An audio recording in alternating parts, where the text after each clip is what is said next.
Majority Report with Sam Seder. The destiny of America is always safer in the hands of the people than in the conference rooms of any elite. Sam Seder. They are unanimous in their hate for me, and I welcome their hatred. We must guard against the acquisition of unwarranted influence, whether sought or unsought, by the military-industrial complex. The Majority Report with Sam Seder. Ever get the feeling you've been cheated?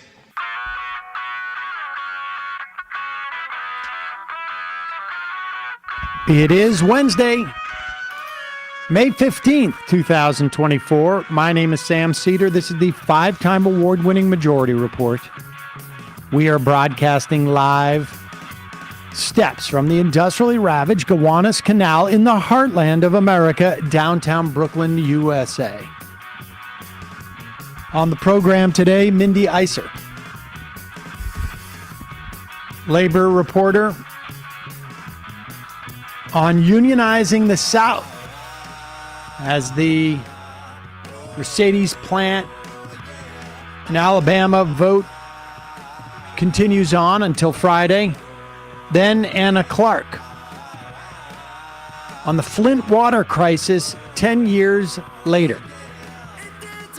Meanwhile, White House notifies Congress of a $1 billion arms sale to Israel as thousands of Israelis and government ministers call for Israeli settlement of the Gaza Strip. With Mike Johnson in the Trump cheering section, Michael Cohen has a star turn at the Trump criminal hush money trial. Inflation slows a bit with numbers in line with expectations. Fed still iffy on a rate cut. New report.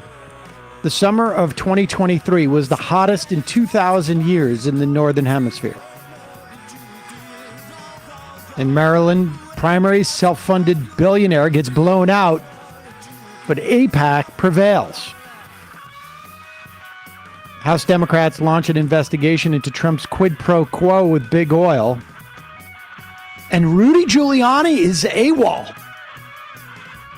Seems to be hiding from an Arizona criminal indictment summons.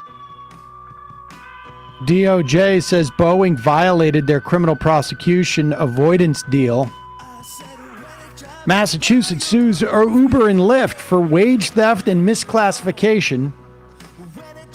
House Republicans ban earmarks for nonprofits in order to fully defund LGBTQ centers.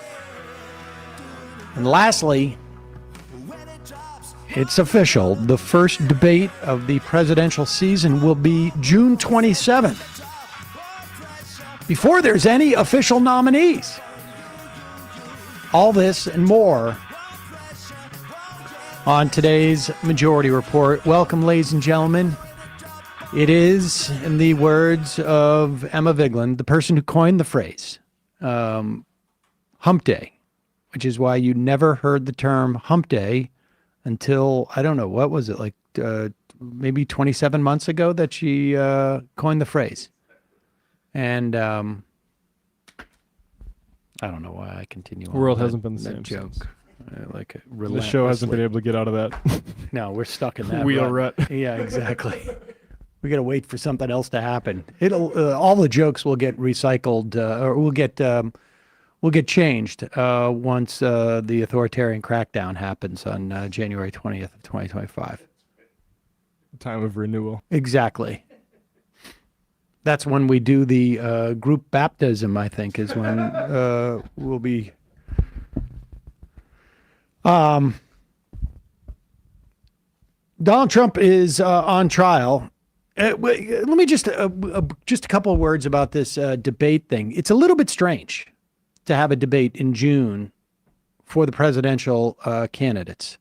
Joe Biden offered apparently yesterday or this morning, challenged Trump to debates, one in June and one in September. June is a weird time because it's before the Republican National Convention in July. It's before the Democratic National Convention in August. In other words, they're not official candidates at that time. And I don't know what difference that would make other than I don't really know why the Biden campaign was interested in such a thing. I can speculate on a couple of things ranging from like sort of the more ridiculous and fantastical to the more practical, or I should say strategic. The most fantastical is that Biden wants to make sure that everything's fine at the convention. I don't know what would change. And he might be also wants to make sure that just it's all locked in for both Biden and Trump before the conventions. In some ways, maybe make them anticlimactic. I know that the Biden campaign wants to take as much of that convention online as possible because I think they're a little concerned about protests. I don't think it's a question of like, will there be a different candidate? But I think the idea is that they want to have that notion that the nomination is locked up and that the convention is really an afterthought. And so that in the event that they make it less prominent to downplay what is sure to be sort of like a lot of protests, that's one of the potential reasons they're doing it. The other is I suspect that the Biden campaign also feels the more the American public sees Donald Trump, the better for the Biden campaign. And Trump really has been out of the public eye in many respects, except for like a 2-minute thing at the courthouse and an occasional rally. But there hasn't been the sort of exposure to Donald Trump that you might want, considering how unpopular he was when he left office. Maybe there'll be more theories and more reporting as we come on, but those are the two big ones, as far as I can tell. We will be covering it. We will be doing it in a very sleuthy and clandestine way because CNN tends to try and, ping us for copyright, even though that we clearly changed the nature of the product because we're talking through it throughout the whole thing. Sort of ideal value add changing of a product. It's a value add.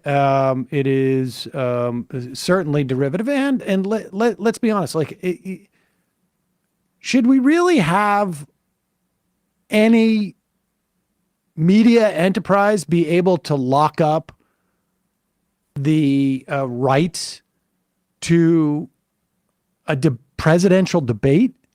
I mean, it's one thing to say like, we bought a contract from the NBA, but this is supposed to be a civic service. Exactly. It should be completely open and pickable for anybody to comment on. But we will figure out. We always persevere. So we will deal with that. And yeah, it's fair use without a doubt. And usually, we don't get sued. What happens is they ping us, they get demonetized, we get threatened with our live streaming, and then it gets resolved. So, it's not, and it's not just us. I should make that clear. We're not being singled out. I don't want to make this a, Dave Rubin cry fest or a Steven Crowder cry fest or a Tim Pool cry fest. Hot off of, like I said, the trial's going on. Donald Trump has a gag order, and he has basically, it's almost like an X-Men or a Super Friends episode where Donald Trump is ordering all of the Republican vice presidential wannabes, all of the Republican leadership, all of the most cuckful Republican wannabes in the country. Doug Burgum was there. He has summoned them like with a bat signal, and they all show up to read what is, there is some reporting suggesting Trump has written to them what he wants them to say because he's got a gag order. Here, off of his really impressive showing in finding common ground with Ann Coulter and apparently a lot of Republican voters that he is unqualified to be president because he has brown skin, Vivek Ramaswamy was down out in front of the courthouse and had a little bit of an oopsie moment. I mean, this is honestly, I feel like, I should make it clear, I'm not a trained psychologist. I mean, I've been to therapy. Wait, listening to the show isn't therapy? And I think for some people the show is therapy. But I imagine if I was a trained psychiatrist, I could write an extensive paper on the week that Vivek Ramaswamy has had, where he had to basically pretend that Ann Coulter didn't insult him or really millions and millions of people by saying, I would never vote for you because you're Indian. You're not American enough because you're only a first generation American. And so armed with that type of humiliation, he goes down to humiliate himself in service of Donald Trump, who will never pick him for vice president, probably never pick him for anything, maybe Commerce Secretary, depending on how much money he puts into the campaign. And but the slight nub of self-respect comes through in this Freudian slip. I'm here, and all of us are here as friends of Donald Trump, supporting him in our personal capacity, sharing our opinions. That's why we're here today. But I hope every American at home who isn't able to be in that courtroom is able to see what's actually happening there. And when you do, we will have a landslide of historic proportion this November if every American understands the injustice that's playing out in that courtroom today. So may God bless our country. I pray for our future. And let's pray for our country being stronger on the other side of this disgusting sham prosecution. Doug, thank you. Sham politician. Prosecution. Yeah. Doug Burgum, you're next up to humiliate yourself. This is honestly it really is. There's like a weird, creepy, fraternity hazing quality to this. Here is Speaker Johnson. Speaking of weird fraternity hazing cases, where he comes out and this is arguably the most powerful Republican in the country right now. Mitch McConnell is a lame duck. And here is the Speaker of the House. I think unequivocally the most powerful Republican in the country. Highest elected official by far. And here he is basically doing public relations for Donald Trump out in front of a courtroom. President Trump is a friend, and I wanted to be here to support him. I'm here speaking with you outside because the court won't allow us to speak inside the building. That's just one of the many things that are wrong here. This is the fifth week that President Trump has been in court for this sham of a trial. They are doing this intentionally to keep him here and keep him off of the campaign trail. And I think everybody in the country can see that for what it is. I'm an attorney. I'm a former litigator myself. I am disgusted by what is happening here. What is being done here to our entire system of justice overall. The people are losing faith right now in this country, in our institutions. They're losing faith in our system of justice. And the reason for that is because they see it being abused as it is being done here in New York. The facts here are very important. Facts are always important in a trial, or at least they're supposed to be. The president's actions in this matter were previously reviewed and no charges were filed. Why is that? He was president. There's no crime here. Now, 8 years later, suddenly they've resurrected this thing. They brought it back. And why is that? Well, just apply common sense. Everyone can see. It's painfully obvious that we're now 6 months out from an election day. And that's the reason.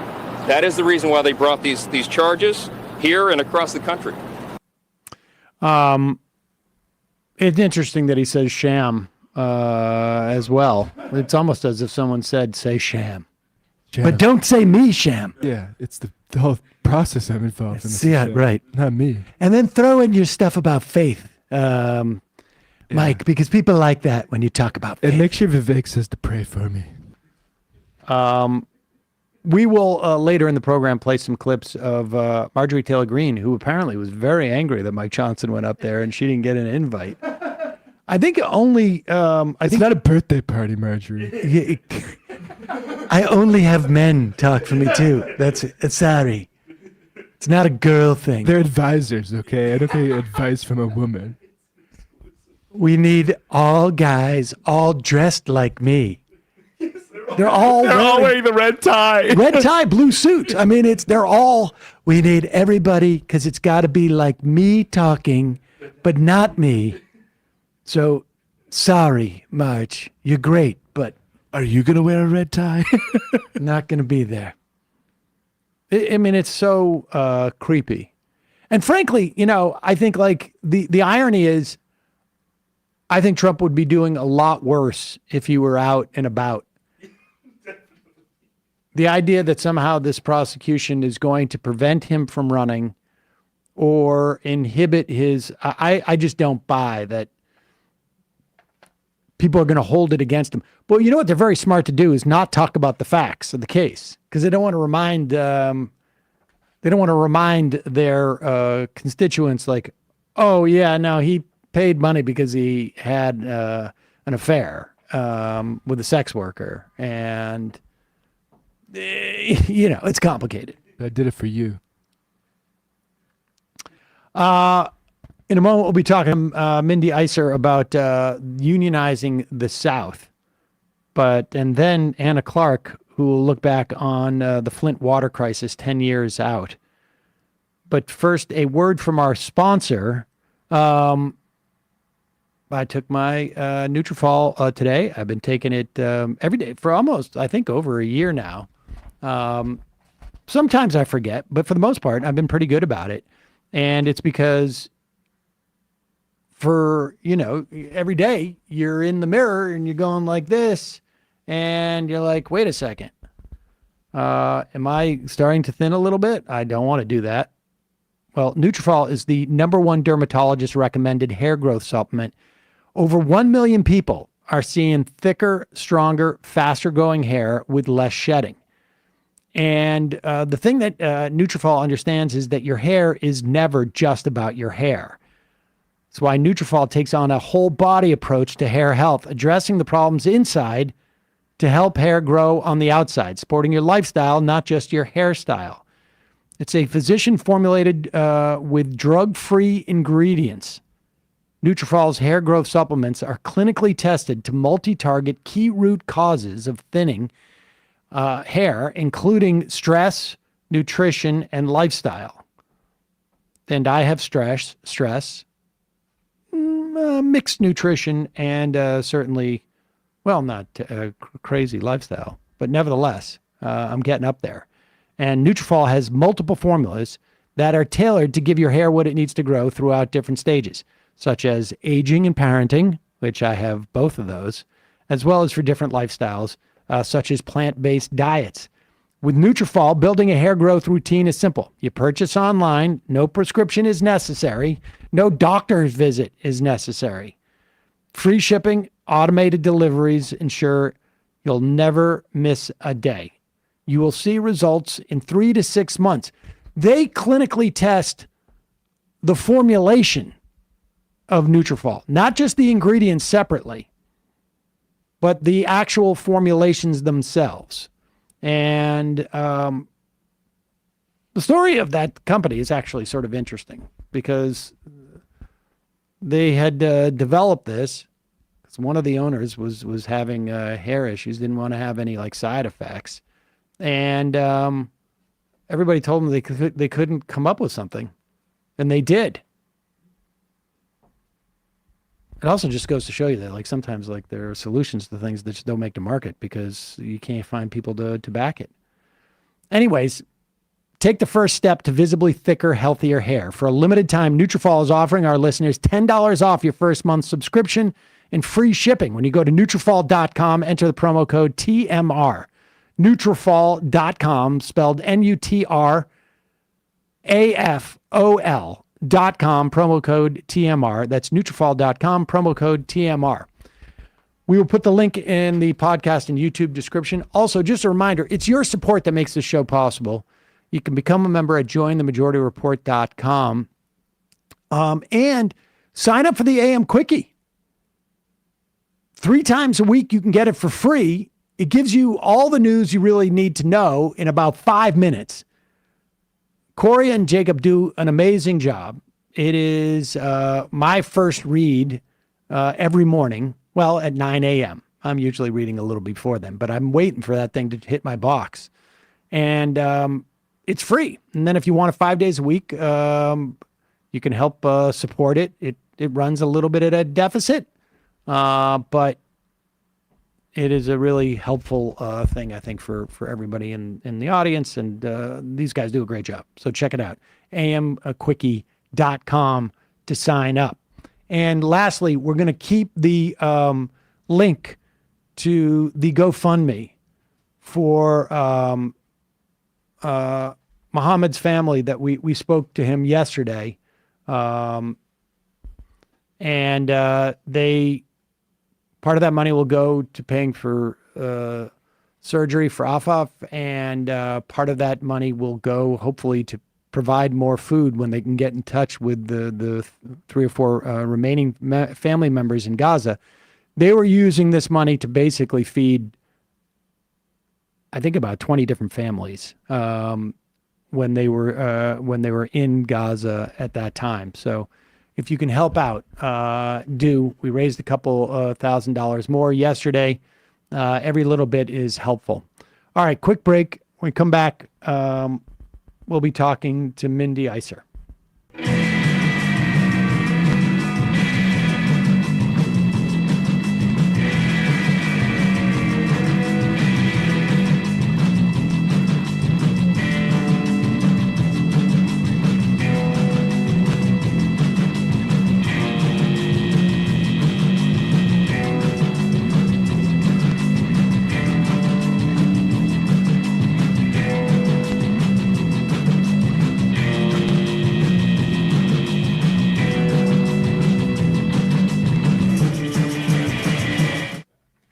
We are back. Sam Seder on the Majority Report. Joining us now, Mindy Isser. She's a writer focused on labor issues and reporting based in Philadelphia. Mindy, welcome back to the program. Thank you so much for having me. So we are in day 3, I guess, now of this vote in Alabama at a Mercedes-Benz facility. This is coming in the wake of the really, in many ways, historic win by the UAW at the Volkswagen Tennessee plant. Just contextualize this. I mean, the South is, I think most people know, the South is very, very ununionized. I don't know how else. There's a lot of hostility towards unions, certainly by the establishment in the South. And the idea is to get it less so and introduce it to the workers. But give us a context for what's happening today relative to the past. Yeah, so you're exactly right. The South is the region in this country that has the lowest union density. South Carolina is the least unionized state, but Alabama, Tennessee, North Carolina, they're very close by. So that kind of creates like a vicious cycle feedback loop where workers don't have any experience even seeing unions existing, seeing the union difference, seeing how unions mean higher wages, better benefits, more safety in the workplace, all of those things. So organizing is quite hard because of that and because of what you said, the political landscape. Politicians in the South are very anti-union. A few Southern governors have put out a joint statement about the UAW. So just to show you how anti-union this region is. And yeah, the win at Volkswagen in Chattanooga was huge, was, exhilarating, I think, for any labor enthusiast and should be for any worker in the South. And now they are workers at Mercedes and Vance are voting. And I think it's going to be tough. It's going to be a tough one to win. And similarly, this was the third union election at Volkswagen in Chattanooga. So it took 3 tries for them to actually win there. I want to talk a little bit about like sort of in the past. I know that the CIO, the Congress of Industrial Organizations, launched, and you wrote about this, Operation Dixie, back in the 40s in an attempt to unionize there. Why has the South historically been so successfully anti-union? Like why? I think, just the idea that we're saying the South as opposed to like, the Southwest, or, why the South as a region has that been historically so difficult for unions to break through? Yeah, it's a great question. And it's racism. I mean, really, that's really the key. It's the history of slavery, the history of Jim Crow, the history of agricultural work, and slave owners. And then once slavery became illegal, people who either used to be slave owners or had the same economic interests as slave owners, not wanting workers to have rights, to have power, and to use racism as a wedge between workers uniting. And that was seen during Operation Dixie. That's why the CIO failed. It's the main reason. Also the anti-communism at the time didn't help, other factors, but that really was the main reason. And we still see that today. We're seeing it in the union fight at Mercedes. The business community in Alabama is using race as a way to divide workers. The plant is now, I think it's majority Black now, and it used to not be. And so the business community is really targeting Black workers specifically. They had a Black pastor in the region make a video ad to ask workers who look like him to give Mercedes a chance to do the right thing, things like that. So racism is obviously still prevalent, still powerful in our world, and specifically in the South. How are they weaponizing that now? I mean, like under Jim Crow, right? The idea is that, well, we can keep workers separate and ostensibly do it through race. And so that can really undercut solidarity there. And you're playing off of white workers. Like, do you really want to join a union with Black people? That type of thing. And in fact, I think, was it Kelly who wrote Hammer and Hoe, which is a book retelling attempts to organize in Alabama. I think it was in the 20s and the 30s, and how race played such a big part of that. But are they trying to exacerbate racial tensions in this fight, or are they just simply, going and finding a pastor they can sort of support the church, I guess, or whatever it is, and provide some benefits and say, this is, speak to your people?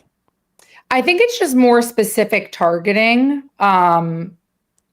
to Black workers that like maybe unions are like, a white people thing or like a Northern thing. They don't understand our culture, just from the things I've seen. And I mean, I saw that Governor Ivey said that the UAW, she should have just called them Jews. She was like, the UAW is like a shifty, dangerous leech on society.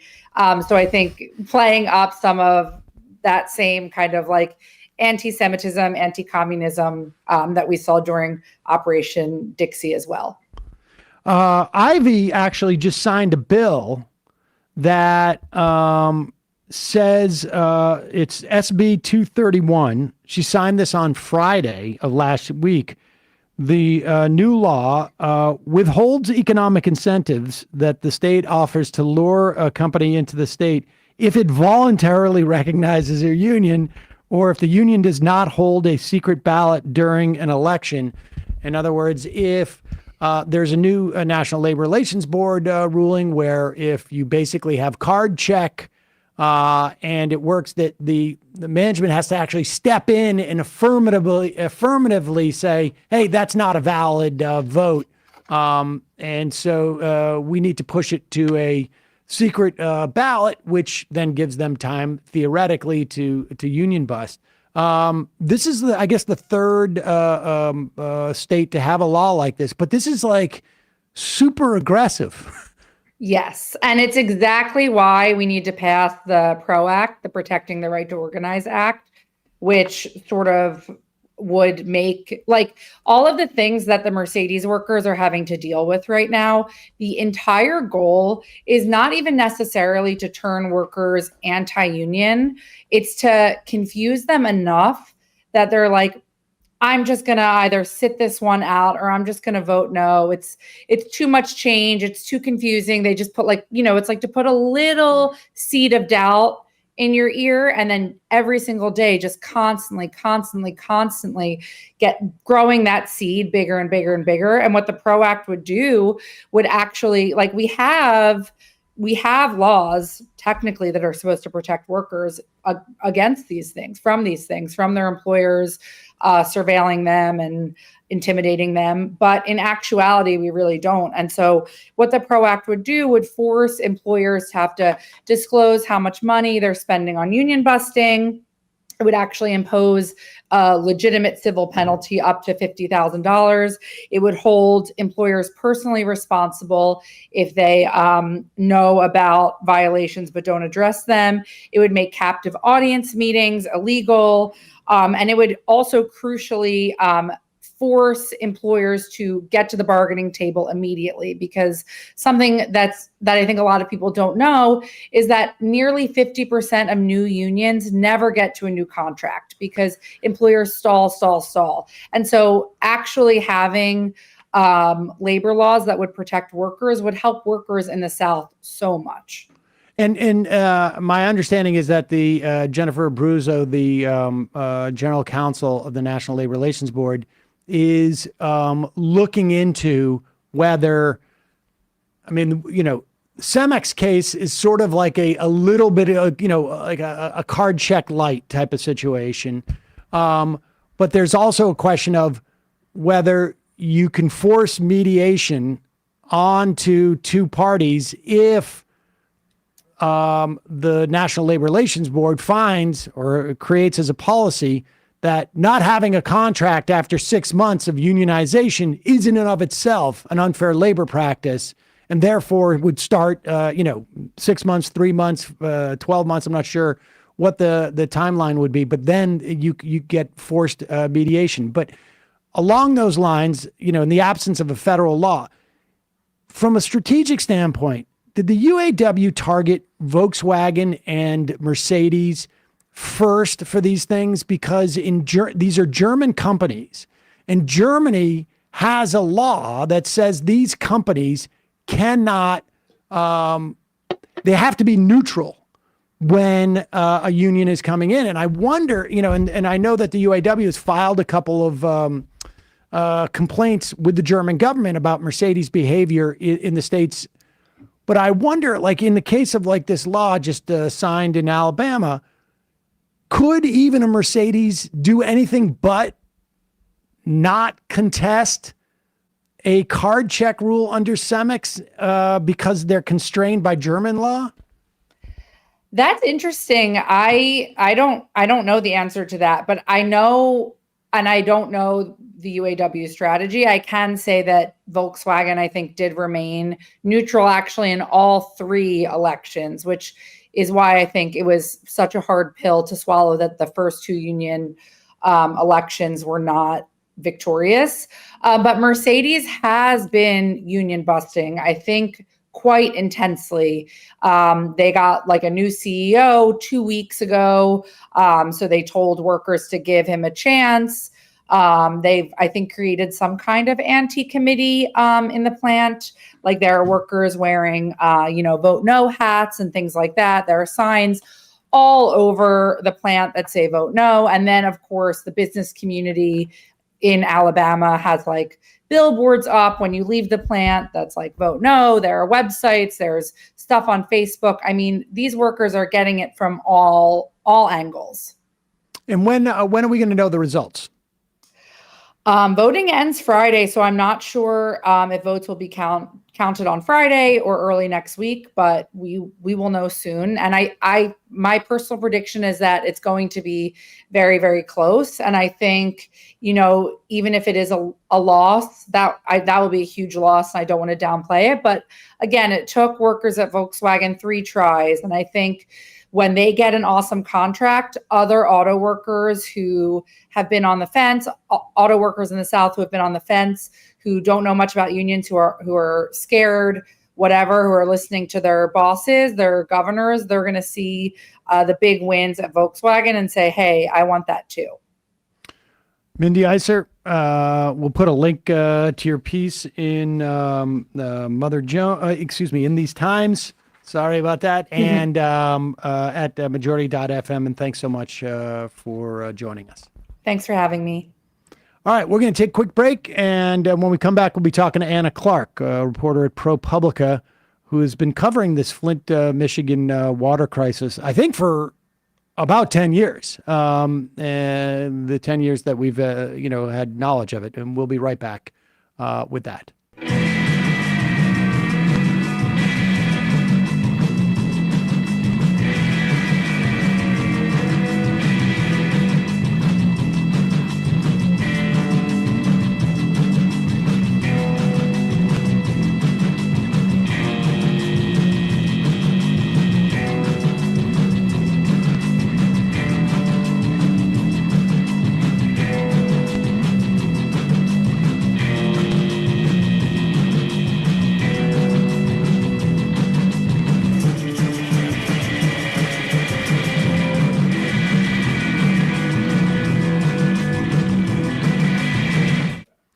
We are back. Sam Seder on the Majority Report. Emma Vigeland out today. Joining us now, Anna Clark, reporter at ProPublica, covering issues in the Midwest and also the Flint, Michigan water crisis. I know that we have talked about it in the past, and I had said that you'd been covering it about 10 years. I guess it's a little bit less than that, but nevertheless, your reporting has you've continued to report on a national level, where I think, a lot of people have forgotten about the Flint water crisis and its implications for around the country, and the awareness that it raised in terms of what's the problem with our older infrastructure.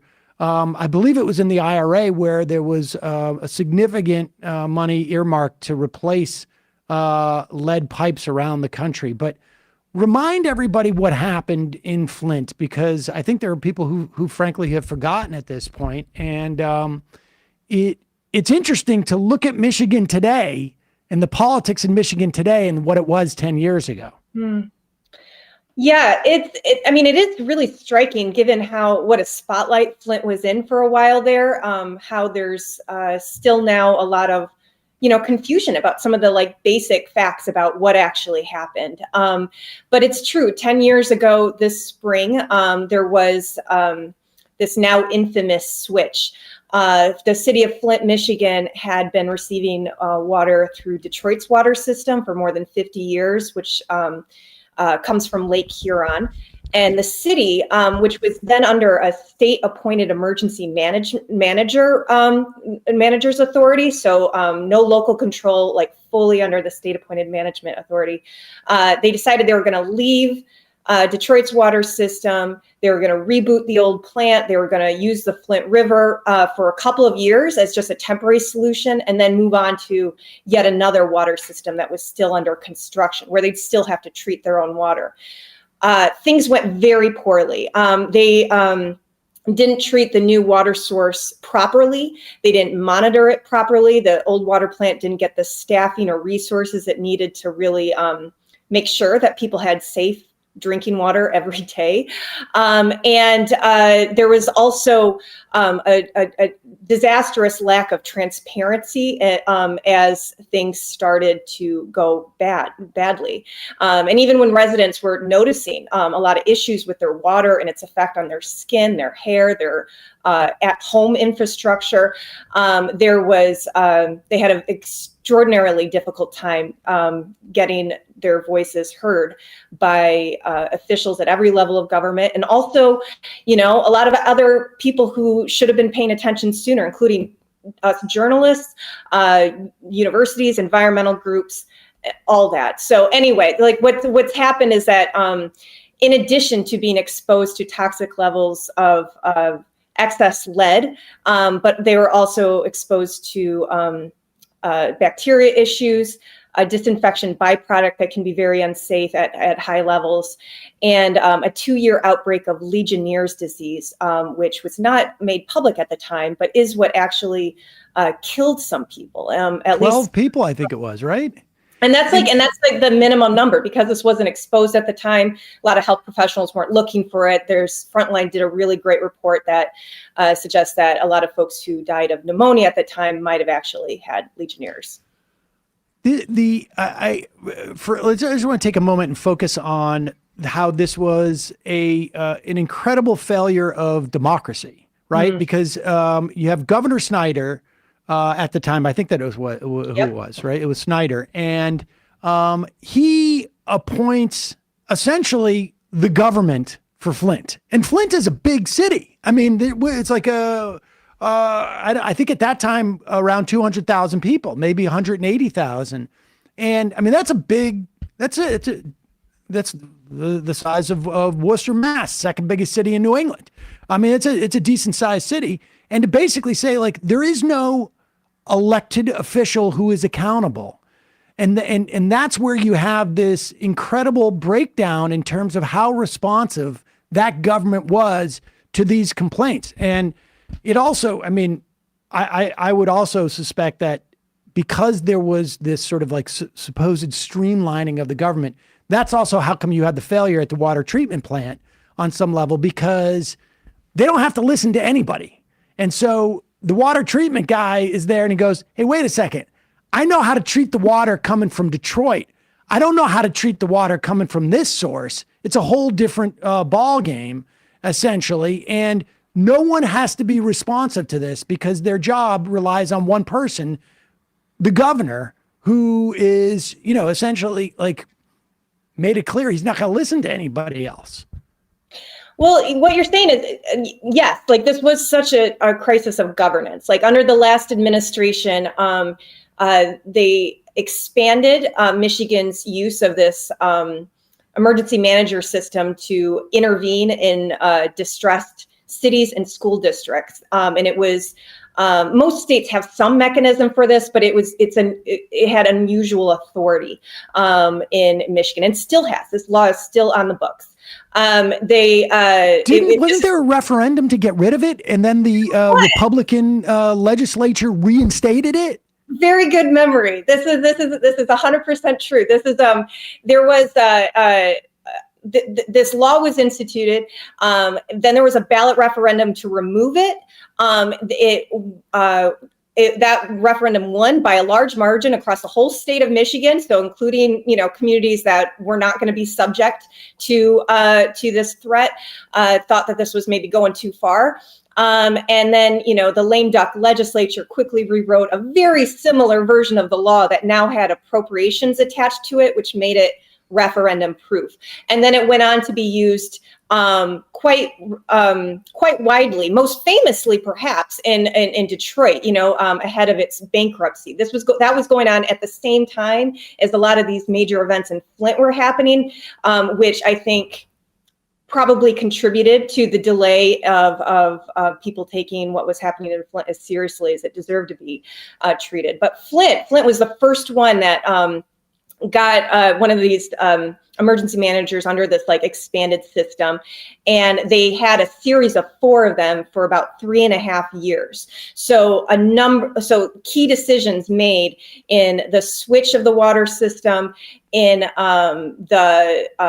how it was handled, as, problems, red flags started emerging, delays in responding seriously and in a systematic way to resolve the problem. All of this, I think, prolonged people's suffering. And as you said, Flint is a large city. At the time, it was the 7th largest city in Michigan, though it's, of course, very famous for depopulating. At its peak, it was about 200,000. At the time this was happening, it was about 90-some thousand. Oh, okay. I didn't realize. But still, that's 90-some thousand people. 90,000 is still a significant size city. And government, it's a major hub. I think people sometimes forget what a very full and robust city Flint was and still is. Let's talk about the implications of, lead poisoning. Certainly, I mean, we outlawed it in terms of paint. There are all sorts of rules that we outlawed it from gasoline. There's a lot of people who suspect, and I don't know if I subscribe fully, but that the crime rates across the world actually dropped about 20 some odd years in the wake of outlawing leaded gas in various places. And we can see it both internationally and nationally because it is a neurotoxin. Anywhere, back in the day you worked in a lead factory, it was known as I think they called it like the crazy factory or something to that effect. People were aware that this is a neurotoxin, and it doesn't take long particularly for kids, if they're ingesting this through the water, for it to show up. Do we see the implications of that now, 10 years out? And I know that within a couple of years, there was an increase in special needs students.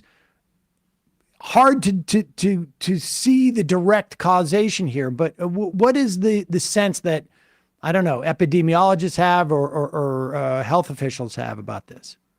Yeah, very good questions. And I appreciate how you noted how lead exposure can happen in many different ways, because that's part of what's really insidious about lead is that it's cumulative. If you absorb some of it from lead paint that's still remaining in your house, if you get some lead that is in the soil as a legacy of the leaded fuel era, if you also are getting some from through your water because of not just lead pipes, but corroding lead pipes, which is what Flint was dealing with.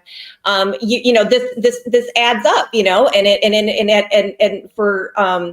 it doesn't have what makes it very tricky, as you're saying, is that it's hard sometimes to show this immediate cause and effect on an individual basis. If you are lead poison, if you are going to, have some really negative cognitive effects or developmental effects, sometimes it may not show up for years. And as the sort of merchants of doubt over the 20th century would put it, it could have been anything, it could have been anything. Right.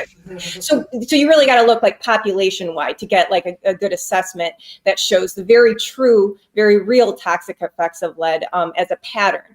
So as you can imagine, a lot of folks have been paying attention to what, how things have fared in Flint. And the good news is that at least, so far, I don't think on a community-wide basis it's had as disastrous of effects as I think some people feared. But the effects are real on a number of bases. There's as you mentioned, there's upticks in special education needs for many students, especially boys, according to the study researchers who did it, drops in math scores. There's been a lot of interventions that have been trying to both intervene, remediate possible effects of lead. So this may also be helping reduce the worst of the negative effects I think people have feared, including health registry programs, nutrition programs, expanded healthcare that I think meets a lot of different needs people have had.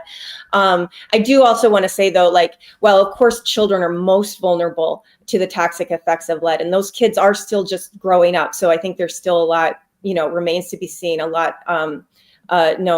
remains to be known.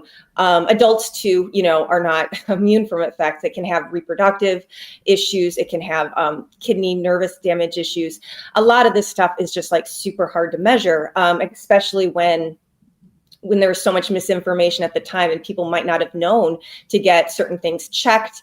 Right. Health professionals might not have looked for certain things, and makes it difficult to have a true assessment of the total health toll of this. But whatever it is, it should have been zero. None of this should have happened. This was entirely a man-made crisis. And as you said at the top, it isn't just Flint's story. It's a story that I think we need to learn from in all corners of this country. What has been done? I mean, just remind us of the various attempts to get some type of justice, remediation, and compensation. I mean, I know there was a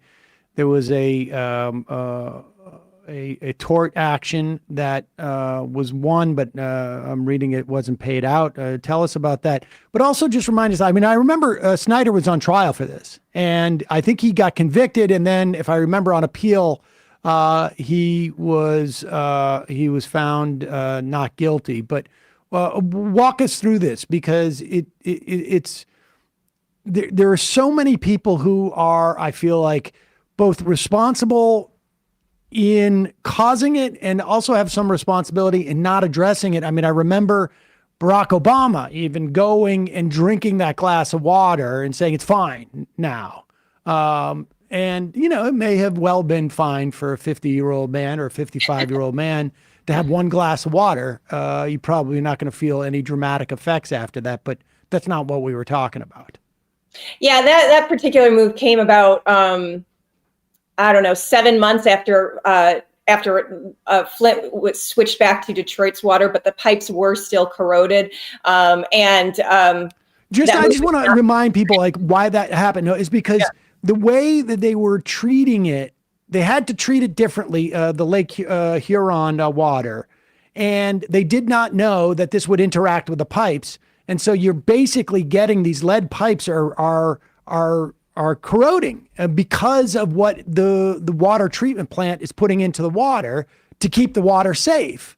It's sort of, in fact, what they were putting into the water, which is interesting. And this was being supervised by the state environmental agency. So this is, Flint hadn't been treating its own drinking water in more than 50 years. And so now they've got this rebooted plant that's not as equipped as it could have and should have been, to treat a more complex water source, which any river would be. It's just a more complex water source to treat.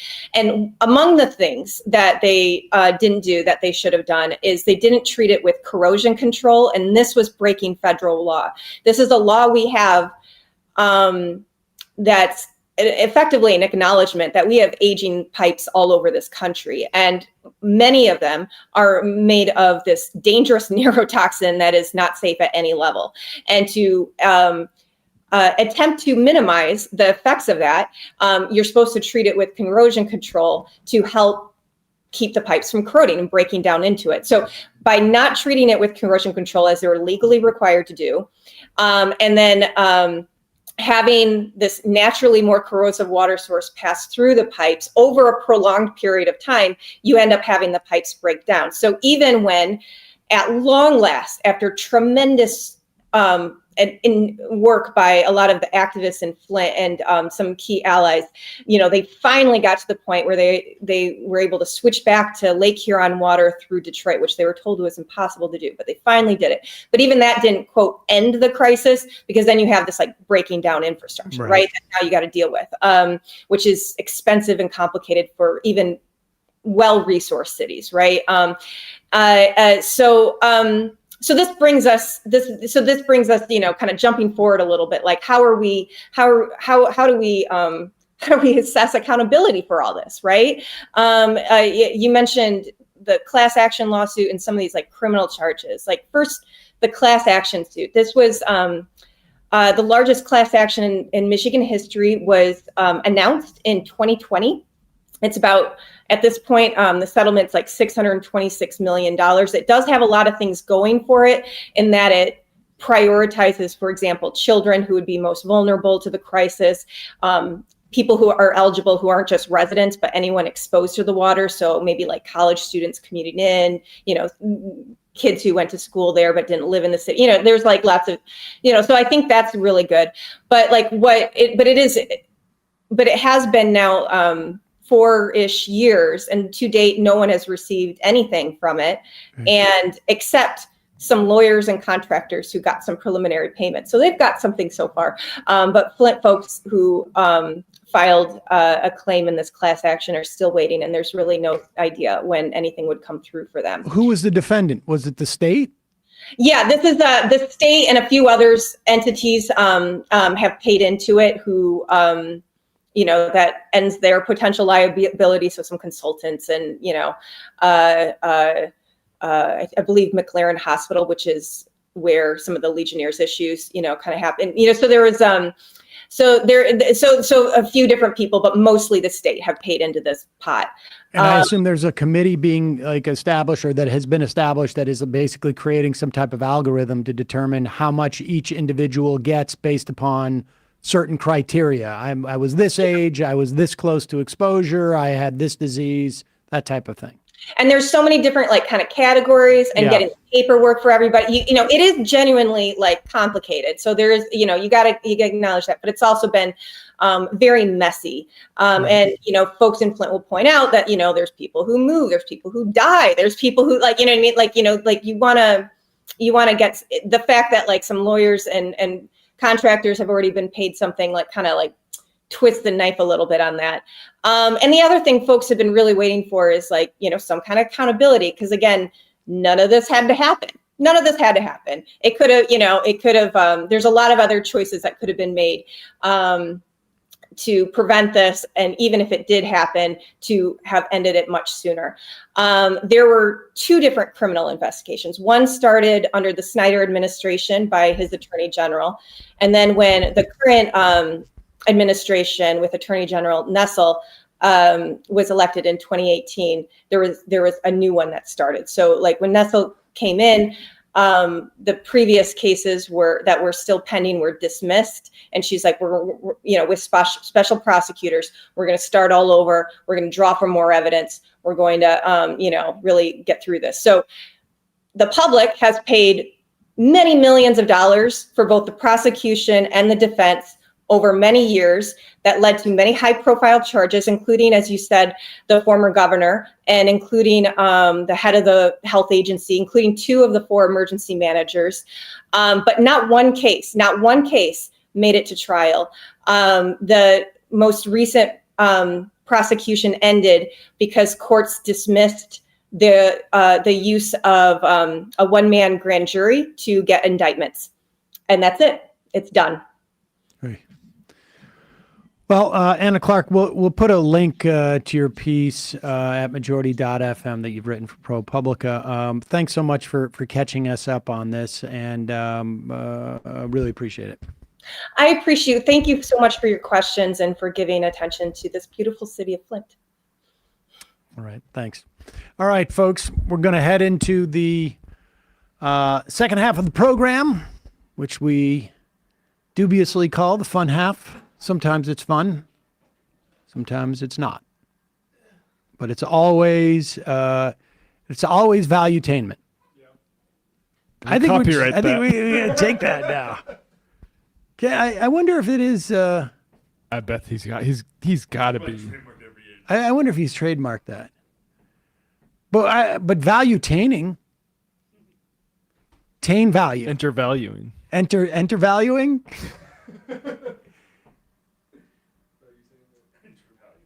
Yeah, I mean, that's the name of his actual show. Valuetainment? Valuetainment. Well, that doesn't necessarily mean you can't necessarily trademark the name of a show. Well, you want to go to legal war with them? I mean, maybe. Maybe. You're about to be value-tained. We should come up with Info or joyed or something. Or what if we just called it volutained? Is like in volume? No, just a weird way of saying value, so that we can't get dinged for something like that. Like I could just start to have an accent with everything I say. And you're going to be volutained today. Not valutained. No, we don't do that. We do volutained. Folks, it's your support that makes this show possible. You can become a member at Join the Majority Report. JoinTheMajorityReport.com. It is your support that makes this show possible. We cannot do it without our members. And fungication. That sounds like honestly something that you would want to get treated.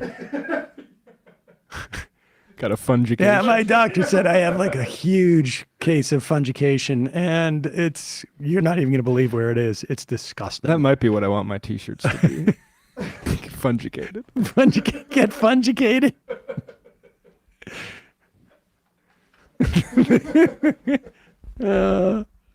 It's taking you a long time. Fidel Cashflow says bargaintainment is also get greater value-tained. Max value-tained. No. JoinTheMajorityReport.com.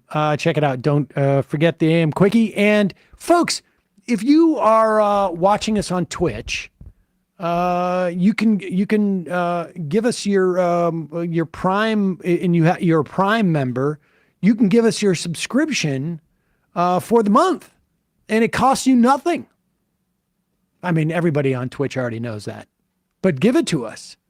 Yeah, some people haven't gave it to us. Also, we are at 69,039 followers, so under 1,000 away from 70K. So if you're not followed to us and watching on Twitter, follow us. Twitch, that's what I meant. Yeah. Also, we may read some Rumble comments because we're really killing it on Rumble. How many viewers we have on Rumble right now? 23. All right. Well, I want to thank you and you and you. And you, and you, and you, and you, and you, and you, and you, and you, and you, and you, and you, and you, but not you. Yeah, I'm worried pandemic anxiety is why. a fake. I don't think pandemic anxiety might be a bit on Rumble, and that's the main comments today. Come on, hate watchers, let's get some engagement going. We need more Rumble views to call in and correct these libs. There you go. 646-257-3920 is the number. We will get to that in a moment. Bradley, ESVN. Yeah, on ESPN on Monday, we recapped the NBA and NHL playoff action from the weekend, including some questionable calls against and some questionable lack of disciplinary action against Sam's Boston Bruins by some untoward action by the Florida Panthers' Sam Bennett. But some good news for the Bruins yesterday, which was to be able to stay alive in the series. YouTube.com/ESPN show if you'd like to catch up and check out some of our clips. And we will be back on Monday at 4. Matt, Left Reckoning. Last night we had Paul Prescott on, Labor Paul, to talk about his piece in Damage Magazine, going beyond the politics of institutional racism and looking at the history of that term and where we're at sort of post BLM. And also we talked about the Bumble CEO talking about love concierges so you don't have to date anymore. Wait, do we have that video? Do we have that clip? Was that a clip? We had it yesterday. We might be able to find it again. The Bumble person. Yeah, so we talked about that and sort of algorithmically remove you from the human element of starting a relationship. So patreon.com/Left Reckoning for that. Got a couple of new I guess submissions. Treasure-tained. I like that one. Treasured or amusement. That's pretty good. Meritainment. Majoritainment. Frugaltainment. Voitutainment. utilitarianment. Big ointment. All right. 646-257-3920. See you in the fun half. You are in for it. All right, folks. 646-257-3920. See you in the fun half. Are you ready?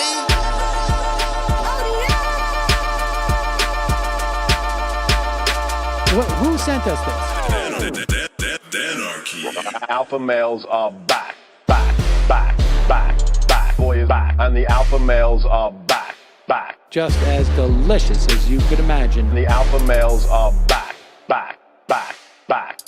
Boy is back. And the alpha males are back. Just want to degrade the white man. Alpha males are back. I take all of it in my throat. Alpha males are back. Snowflake says what? The alpha males are back. You are a madman. And the alpha males are back. Oh no, Sam Seder! What a fucking nightmare! Bring back DJ. Yeah, or a couple of them. Just put them in rotation. DJ Denner. Well, the problem with those is they're like 45 seconds long, so I don't know if they're enough of a break. That's fucking nonsense. You see white people doing drugs that look worse than normal white people, and all white people look disgusting. And the alpha males, psych, fuck them.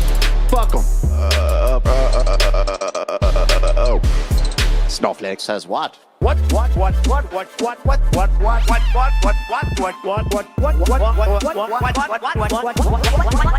says what? A hell of a lot of bank. A hell of a lot of bank. Okay, I'm making stupid money.